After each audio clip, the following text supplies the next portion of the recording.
Kalau terpaksa aku mati, biarlah aku mati.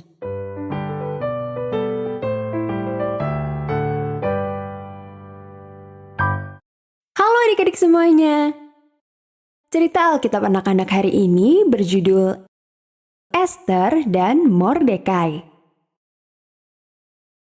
Ayat hafalannya terdapat di dalam 1 Samuel 16 ayat 7. Mari kita baca ayat hafalannya bersama-sama.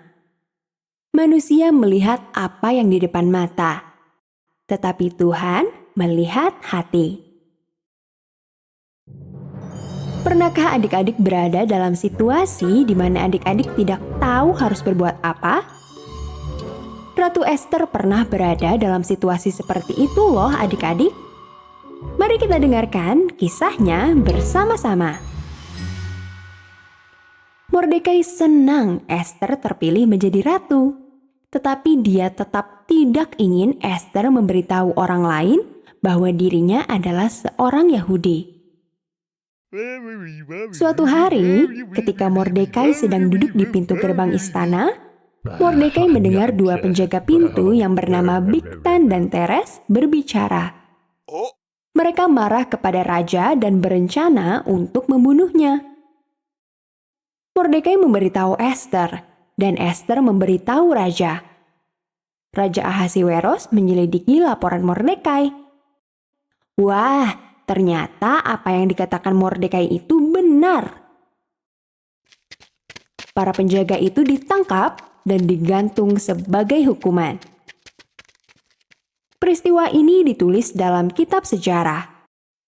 Kira-kira pada waktu yang sama, Raja Ahasiweros menjadikan Haman bin Hamedata sebagai wakilnya.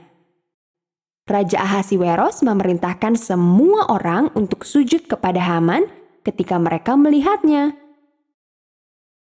Semua orang melakukan hal itu, kecuali Mordekai. Suatu hari, Haman memperhatikan bahwa Mordekai tidak sujud kepadanya. Dia menjadi sangat marah.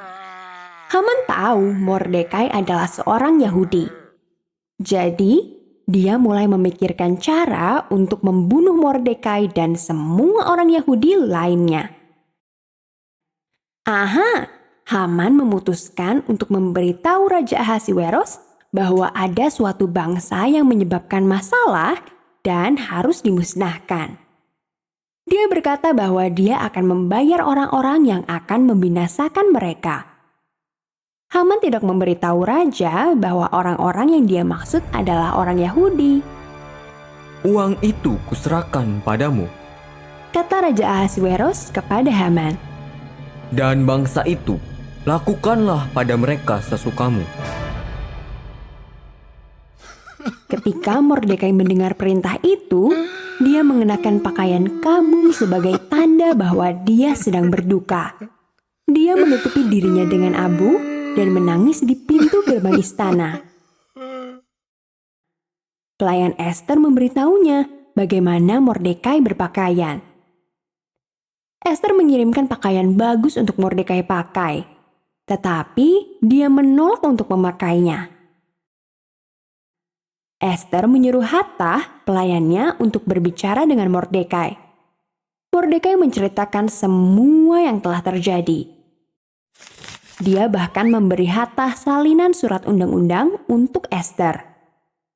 Mordekai menyuruh Hattah untuk meminta Ester pergi menemui raja dan memohon belas kasihannya. Hattah bergegas menyampaikan pesan itu kepada Ester.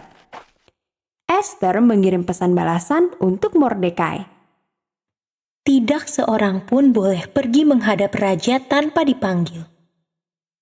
Hanya orang yang kepadanya raja mengulurkan tongkat emasnya yang akan tetap hidup.